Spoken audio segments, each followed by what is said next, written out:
Harbor Towing and Recovery, located at 6010 Greensboro Road in Ridgeway, Virginia. We're certified, licensed, and insured, ready to serve you any time of day or night. Whether it's tires, brakes, or engine repair, we've got you covered. Call 276-632-2580, and remember, in a roadside emergency, tell the police to call Harbor Towing and Recovery, a name you can trust. Baptize me in the fire, call me into the flames, I want more.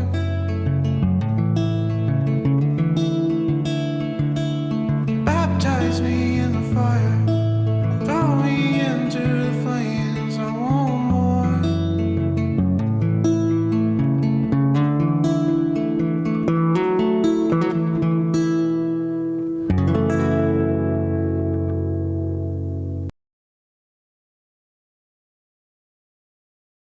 Welcome to In Touch with the Chamber. My name is Brenell Thomas, and I have the pleasure of serving as your chamber president. Joining us today is one of our local small business owners that I hope you know this name and know this business, but in case, I hope you'll stay tuned with us and learn more. His name, the business owner, is Jake Abel. His business is Scuffle Hill Brewing Company.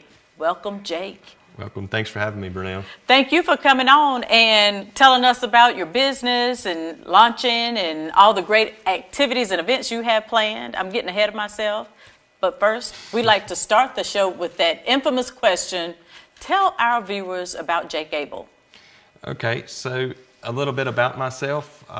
Before I was a brewer and owned Scuffle Hill Brewing Company, I worked here at Chick-fil-A as a team leader and team member for a while, and then I served with my family's businesses, Jimmy's Retreading Service, and I did a lot of tire disposal and recapping of big truck tires. Decided college wasn't my thing at first at PH, went to the Marine Corps for 4 years. I served as military police, and that was a pretty fun time. Got to travel the world, see a lot of things, and then while I was there, I kind of got into craft beer. And that's kind of where I segued in when I was getting out of the military. I seen where I had a class coming up in Roanoke right when I'd get out of the military, and it was through University of Richmond and Virginia Tech. So I took that class to become a certified brewer, started home brewing in the basement with my father and one of my best friends. We kind of realized that the local area needs another brewery rather than me going to work for another brewery. So we kind of went on that venture, and now 4 years later, after we established in 2020 and then got running in 2021, here we are now as Scuffle Hill Brewing Company so far. Well, congratulations, because that sounds like you launched during the pandemic. We launched right at the end of the pandemic. Yeah. So in 2021, all the business restrictions started coming off of businesses, but you could still see the taper of where it affected business. You could still see like people's trends. Even when I lived in San Diego, 2019, you'd walk into a brewery, all seats would be packed. But then at the beginning of 2021, you could still see people were a little bit hesitant to come out in crowds or in force because they didn't know if they were going to get sick. And we've kind of seen that trend in waves, even when the virus still was quite active. When there would be a lot of transmission in the community, you would watch kind of your rates go down. In business traffic, and then now here we are in 2024, it's starting to pick back up, and now I think we finally got out of the COVID phase, and businesses are finally able to ramp fully back how they are. Even though the restrictions were taken in 2021, it had a very lasting effect on a lot of business, I'd say. Well, we like to play a game here called First 10 Questions or 10 Questions, where you don't give much thought to your answer, but tell us, it allows our viewers to learn a little bit more about you and the unique individual that you are. Do you mind playing with us? Let's get started. I want to first thank you for your service. You mentioned that you spent some time at the community college, but you also served in the U.S. Marine Corps. So thank you, Jake, for your service to your country. Thank you. Or our country, rather. Yes. So first question. What is your favorite food, Jake? Favorite food? Yes, sir. So that's kind of a tie. Oh. I've kind of influenced from the Marine Corps. Okay. I'm a big sushi and Japanese food addict just because I spent 2 years living in Japan because of the Okay. Marine Corps. Okay. Then my other one is definitely tacos. I spent about a year and a half living in San Diego, California, and there's about a taco shop on every street corner. So it was kind of an addiction to go get tacos after work and find a beer. Pretty much for Yeah. us. So who makes the best taco in your opinion? Is it made at your house, or is there a restaurant that you like to go to? Honestly,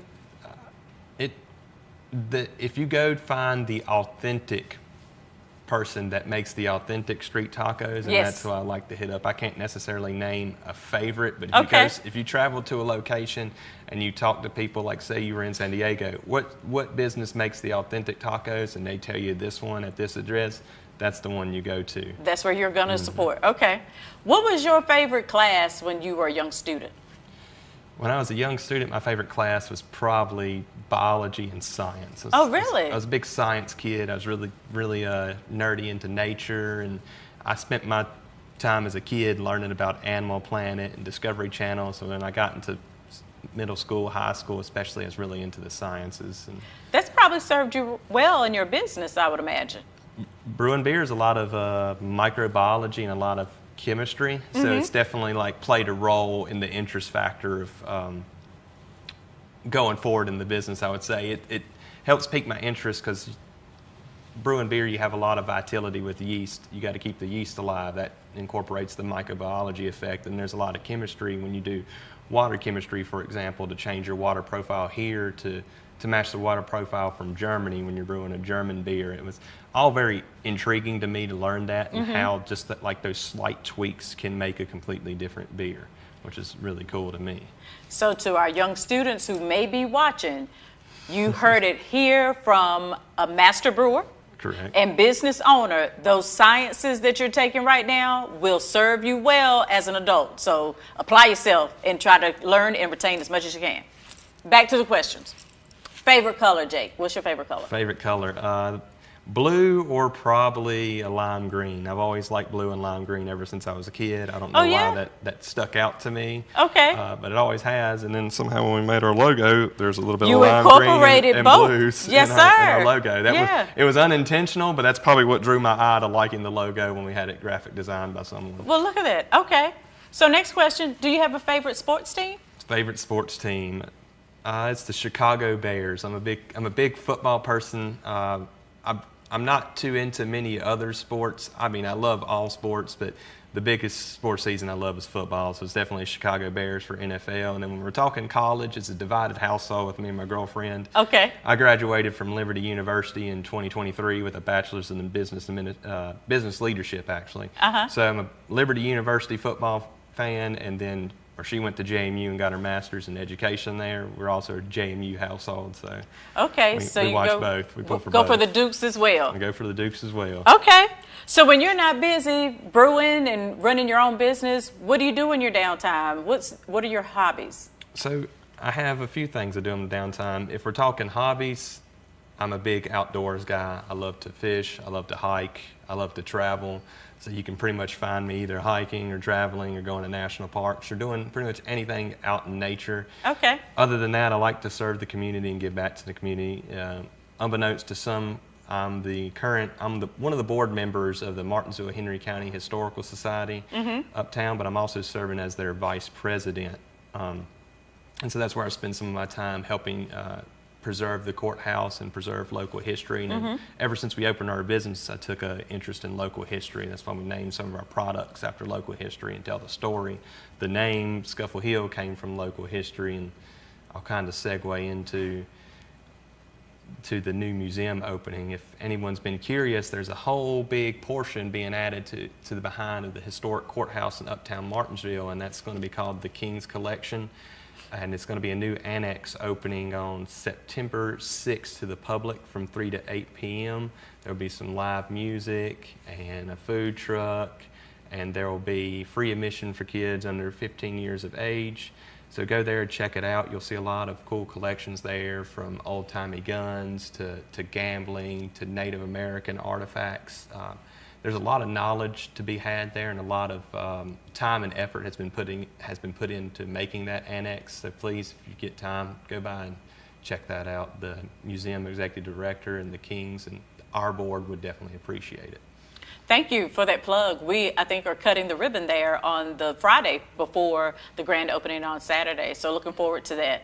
We actually had an opportunity to preview the space with our Leadership MHC class and held our session with our local political leaders, from Delegate Phillips to our city manager, as well as our county administrator, presented and shared information with them. So it's a great event space too, if folks are looking for another place as an option to host parties and gatherings and activities. So we look forward to celebrating that in a couple weeks. Oh, yes. Coming back to learning more about you. Okay. We talked about your favorite food, your favorite hobby, your favorite sports team. What is your favorite day of the week? Favorite day of the week? It's probably a tie between a Saturday and a Sunday. Saturdays are kind of my adventure days. If I'm off, we kind of plan a trip. We go somewhere, we check out different areas, we go sightsee, me and my girlfriend. But then we also like a Sunday. A Sunday, I kind of call it a slow day. You wake up, you have your coffee, you relax around the house, you enjoy some of your favorite hobbies at the house, watch a TV show. It's kind of the day that you can relax after a long, busy week. So it's one of my favorites as well. Sounds like a good combination. What about your favorite season of the year?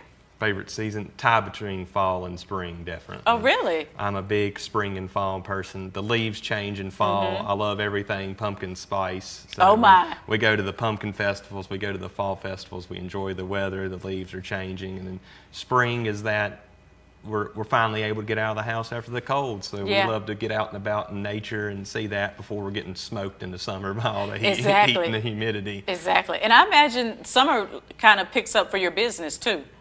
It does in a way. Surprisingly, we've had this conversation with a lot of folks that's asked us. Our busiest times of the year are actually spring and fall, just because when people are more out and about and they're enjoying the nice 70-degree days, they go on a nice hike, or they're just out enjoying the weather at the park, or have a day full of activities. They go, oh, well, how about we stop by here and continue this nice day? We can sit out on the new deck that we have and enjoy a beer. So springtime definitely goes, and then fall time as well, with all the fall events and everything that coincide. It does really well. Not saying that summer isn't great, but summertime a lot more people are going. We're going to pick up to-go beer, and we're going to go to the lake, and we're going to go to the beach with that.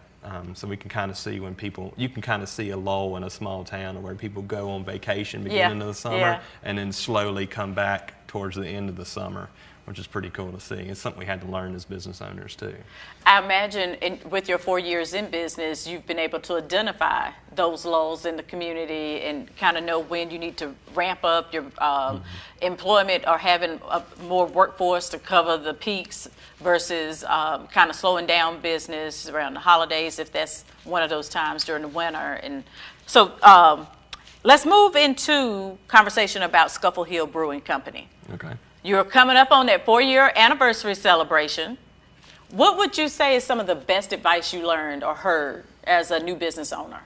So, best advice for me as a new business owner, I've been in a lot of forums with a lot of craft brewers. I talked to a lot of the professionals in the industry. If you're going to start a small business, at least for a brewery, the best advice I can give anyone, and that I got told, was always start small before you do any big grand adventures. Start small and then slowly grow it and grow it and grow it. That way you're not getting yourself into too much debt, or you're not expanding your business to something that you cannot, that is an unsustainable business model either, and getting yourself into trouble that way. And I would say that applies for even anyone outside of the craft beer industry or the craft beverage industry too. Is if you have a passion for something you want to do small business wise, start small, grow the interest, and then as the interest grows, grow, and you have that cash flow, grow your business as that comes. So in case somebody missed it, because we haven't told them where you're located. Before we go to a commercial break, can you tell our viewers where Scuffle Hill is located in case they haven't visited you before? Yes, so we're located at 2620 Virginia Avenue in Collinsville, Virginia. It's in the Colony Plaza Shopping Center. You'll definitely see us over there near Crucibles Cuisine. You'll see a deck in front of it now, and that's how you know who we are for the most part. Thank you, Jake. We're going to take a commercial break. So to our viewers, hold on tight. We'll be back, and we're going to learn more about what Jake has been doing over the last 4 years and how Scuffle Hill has grown, and maybe even some tips he has for someone who is considering starting their own business. Stay tuned. We'll see you after the break. At Autos by Nelson, we value our customers, so we sat them down to get their double take. She bought a Bronco that was black, and about a month later, she decided she wanted a white one. And she calls me at work and said, guess what I was doing? I said, you probably trading vehicles again, which I was right. We have probably bought 20 to 25 cars by Autos by Nelson in like over 35 years. Together, I know we have. Yes, maybe more. Hey, I'm Chris Lawless, and I want you to know that leadership isn't just about sitting behind a desk or even being on a board. It's about getting boots on the ground, getting dirty, and getting results. I've took a little and made a lot out of it, and I want to do the same for Collinsville, not just Collinsville, but Henry County. So please join me on November the 4th and vote Lawless. I will not let you down. Paid for and authorized by Chris Lawless for Board of Supervisors, Collinsville District. Welcome back to In Touch with the Chamber, and we are grateful for you tuning in with us today, but even more so to have one of our Grow MHC graduates. Yay, he got one of the big checks earlier this year, like in January. Yes. Let me tell you who we have on set with us today. In case you have not met Jake Abel, he's here in studio talking about his business, Scuffle Hill Brewing Company. Welcome back, Jake. Thank you, Brenell. Thanks for not taking off during the commercial break. We've talked a lot about who you are as a person who's born and raised here. Correct. And a product of, was it Henry County Schools? Henry County Schools, graduated from Bassett High 2013. And then not just that, you spent some time at Patrick and Henry, you served your country, you're a graduate of Liberty University, but we want to spend the last little bit of time that we have talking about Jake, the business owner. So for anybody who's just tuning in, please tell them, what is Scuffle Hill and how did you launch that business 4 years ago? Okay, so 4 years ago, me and my father and my best friend got together. I was taking the homebrew course, or the professional brewers course at the University of Richmond, Virginia Tech, and we started homebrewing kind of in our basement, kind of testing out recipes, because they kind of told you in that course, if you don't know, we can tell you what beer is and how to make it, but if you don't figure out your recipes and what to do, when you get to the real life job scenario, you'll know you didn't learn anything in this course, because that's where you fail in the job, is if you're not keeping a job apparently in the industry. So we started making homebrew. We thought the product turned out really well, passed it out to some friends. Friends gave us good reviews, and then we went on ahead and was like, well, why am I especially trying to get a job somewhere else when we need another brewery locally? So that's when we all came together and formed Scuffle Hill. And then we picked the name from local history to kind of highlight the local area, because Scuffle Hill comes from General Joseph Martin, who Martinsville was named after. His first plot of land he bought here after the Revolutionary War was called Scuffle Hill, because he said he had to scuffle up the money to buy that land. Well, much like him, we had to scuffle up the money to make a brewery, and here we are 4 years later now. And that's kind of how we related it to local history and then kept going from there.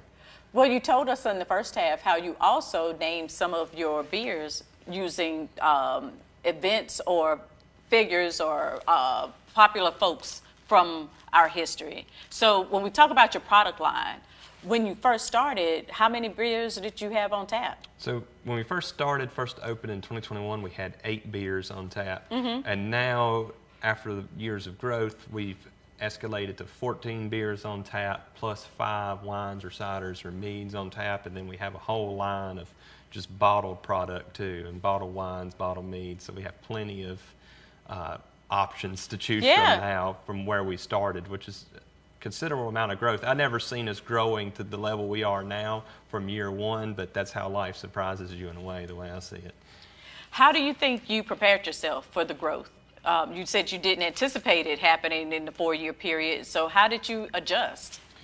We kind of looked at trends in the market, and we listened to customers. Just because I have other employees there doing the bar work doesn't mean that every now and then I don't pull a bar shift myself and talk to the customers, because whoever comes into our brewery would like to feel they're like family to us. And when they're saying they're giving you their feedback or what they would like to see, we kind of take and run with it if it's doable within the law. And kind of some of the feedback we got when we first opened was, I wish you had another option other than beer.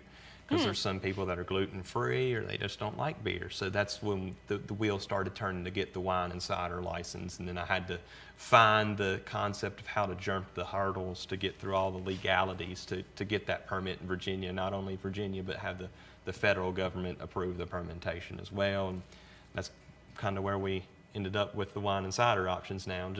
Just review from the public and seeing what everybody liked. And so far it's helped. And then just watching trends in the craft beer community too, you could see that places around us are starting to diversify. So if other people are starting to diversify and it's helping their business, that probably is an indication that you should do it too. So what are your let me say your most favorite or most popular? Let's say, what are your fan favorites for beer on tap? So I'd say number one seller year round is the Big Chair Blonde Ale, which is named after the big chair in Uptown Martinsville that Bassett Furniture made. Yes. Our second most popular on tap year round is the Dorona Mexican Cerveza. We brewed that during COVID, kind of gave it a fun pun. And we called it Dorona because that was the nickname during COVID when we first started learning to brew. And we nicknamed it that because we said it has an infectious taste because everybody likes a Corona. So it's like our version of a Corona. Very creative. And then we go for like our wines, probably our most popular wine on tap was the black cherry fruit wine we made, but the strawberry's been very popular. And then everybody's been pretty good about liking the mead, especially the strawberry rhubarb mead we've had. We've sold cases of that. We're on the last few bottles of that, which unbeknownst to me, I didn't think mead would sell as fast as it did when we first dropped it, but it did, so it's kept me busier than I thought I would be. Really? Yes. What's the difference in the process, Jake? Like as you start brewing versus expanding into the wine and the mead, what's the turnaround time? So with beer, it's like an 8-hour brew process. You have to take grain and you have to mash it and it's kind of like making oatmeal. You have to steep it at a certain temperature and then you transfer it over to boil. You got to add your hop additions there. Then you got to cool it down and put it in a fermenter. Okay. That all takes about 8 hours. You pitch the yeast and then you let the beer ferment for about a week to 2 weeks. Okay. The good thing about wine and cider is you still have that fermentation science there of selecting the yeast and keeping the yeast alive and everything, but you don't have to go through a whole 8-hour process with wine, cider, or mead. It's just making sure the yeast have the nutrient to live, selecting your right strain, and then letting it go after you've juiced everything. And you're just hoping that your juice combination there or your honey selection is going to work out for what you're trying to do. So the biggest thing there was just making sure yeast viability was more important on those, because in beer, your grain has more natural nutrients that feed the yeast, whereas in honey or in apples or in just straight grape juice, there's not as much natural nutrients that the yeast can pull from, so you have to supplement there to keep them healthy to produce the beverage you're looking for. So we talked about how you've expanded your product line over the last 4 years. We talked about what are the most favorite of your customers. When we talk about how Scuffle Hill has evolved over 4 years, you also host a good deal of events on a regular basis at your place. Tell our viewers about what they can find, not just on tap, but what type of events like the trivia nights and whatnot that you offer. Yeah, so weekly we have weekly we do, we're open Monday to Sunday now for one, but weekly we do trivia nights on Wednesdays. Every Wednesday there's some form of theme of trivia night starting at 6:30. Thursday nights they kind of rotate. We do a potluck night where people bring in potluck and they kind of share it amongst the brewery community. And then every other night after that is a game night where we pick a certain game, whether it's Magic the Gathering or whether it's Super Smash Bros. And we run tournaments like that for the local community. Fridays can go anywhere else, but typically we have a live musician on Friday nights, and the same goes for Saturdays, either a live musician or a band. And then Sundays we actually host a Dungeons, Dragons, and Drafts. So a Dungeons and Dragons campaign there where we have a local dungeon master comes in and hosts it. Everybody plays D&D on Sundays, which is pretty cool. Of course, we show all the sports games and everything on the TVs too. And then we have a monthly paint night on Tuesday nights. And then Mondays, we have random events pop up on Mondays. Just watch the Facebook and you'll see what comes out from that. So what is your Facebook handle? It's Scuffle Hill Brewing Company, and as long as you find us on there, you'll definitely find us at Scuffle Hill Brewing Company. I'm pretty sure we're the only Scuffle Hill Brewing Company in the U.S. or around. Now, don't be confused with the regular Scuffle Hill. Make sure you have Brewing Company in there. You'll get two different. Thanks for that tip. That's You'll important. get two different businesses. Yeah. So you offer a lot of activities for your customers. Are you finding that your customer base is only local? No. The good thing is that with the craft beverage industry, a lot of people decide that they want to travel to try new things. So we've seen people that come into town for, say, their kids have a sports tournament at the sports complex. Well, then they notice there's a brewery nearby, and they're from Roanoke or Greensboro, and they stop in and they have a beer, or they're just traveling to see the Virginia Museum of Natural History, and then they stop in and they have a beer. So we're definitely getting tourism from areas within an hour radius of us or farther, and then we still have a good local base too, but it's not just the locals that support. We're bringing tourism to the area and have a good supporting community too.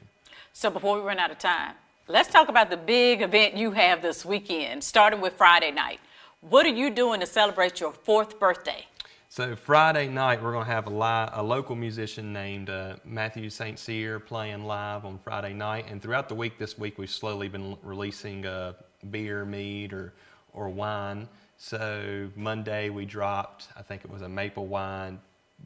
Tuesday, we dropped a wildflower mead. Tonight, we're dropping a Amarillo Smash Pale Ale. Thursday, we're going to do our raspberry chocolate mead, and Friday night, we're going to drop our pink Moscato wine that the Chamber had a sneak peek of on Yes, I sir. think last week at the Chamber After Hours. I saw a lot of empty bottles at the end of the night. So it sounded like, or let me say, it looked like it was a popular favorite on last Thursday night. Yes, it definitely was, and I would say it's the most anticipated wine drop that we're going to have. And of course, you could come in on Friday and hear the live music, and then Saturday we have a big range of events happening. So we're going to have a live band from 8 to 11 p.m. Saturday night called the League of Ordinary Gentlemen. Plays genres from all over the span, from pop to rock. You'll hear something you love. Of course, you'll be able to come in and either buy cans of everything to go, or buy bottles of everything to go, or you can sit there with, say, you wanted the pink Moscato and have a whole bottle to yourself. We're going to have them iced down on buckets for people to have. Okay. Crucibles Cuisine, who's right beside of us, is going to do a taco and fajita pop-up right beside of us, just slinging tacos and fajitas for us. And then we're going to do a beer pong tournament as well. We do we do them at least quarterly or every so often, but on the anniversary we do a kind of an annual tournament, and that's like the big bragging rights. You win the animal tournament at the anniversary, and whoever wins this year will take home a plaque that says beer pong tournament winner, and so is the anniversary on it, which is pretty nice to us. And then we're going to have even a photo booth from. I met Daniel Carter at Chamber After Hours, got to talking to him, and he's going to set up with Sky Dreams Entertainment, he's going to set up a photo booth for us too. So we're going to have that set up there as well. A lot of great things planned to celebrate your birthday, your 4th anniversary at Scuffle Hill. And did I see something about a mimosa brunch coming up soon? Yes. So Sunday after the big Saturday party, we're going to have our Brews, Brunch, and Mimosas event, and we make house-made Prosecco, and then we mix mimosas, and then we're going to have live music with Pat Piocle, another local musician, from 11 to 2. The event starts at 10:30, and then we'll have Firecraft Catering coming in, and they're going to make a limited breakfast menu. Last time they did big bacon, egg, and cheese biscuits, and they had a smoked salmon BLT. So they make an incredible menu. So if you're a foodie or you just like mimosas, it's definitely an event to come to on that day. So you've got a busy next 3 days coming ahead of you. Oh, yes. But it's nothing like celebrating an annual milestone of still being in business and the community supporting you. But beyond the anniversary celebration, the community can still tap in, the region can still tap in by supporting you, because you offer bottled selections that we can come in and purchase and walk away with, right? Correct, yes. Anytime you can come in and buy cans or bottles to go, even if you're like, I want to have a cookout at the house on this Friday night and stay in, but that pink Moscato wine is going to go perfect with the meal we're having. You can come in and pick up a bottle straight to go. And then we even offer certain discounts too. We recycle our bottles. If you bring a bottle back from where you purchased, you get 10% off on your next bottle. The little 4-pack holders on our cans of beer, if you bring us 10 of those back, because it saves the environment on plastic, you get 10% off on your order that day too. Okay.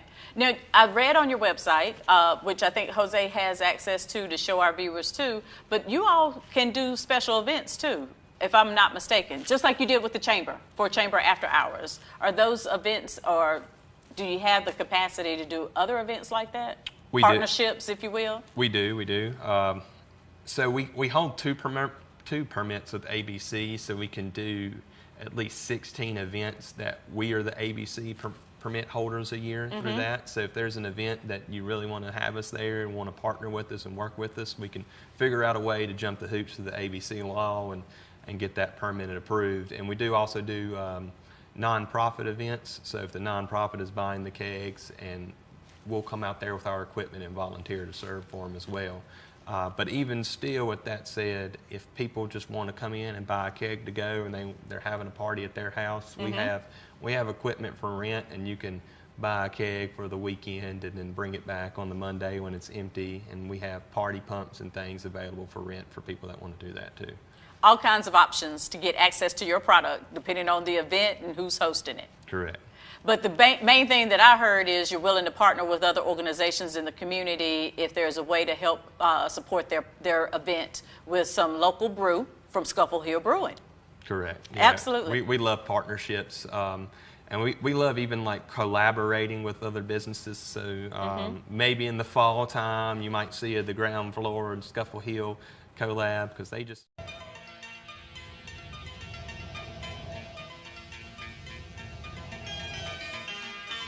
Welcome to You Can Make It with your host, evangelist Shirley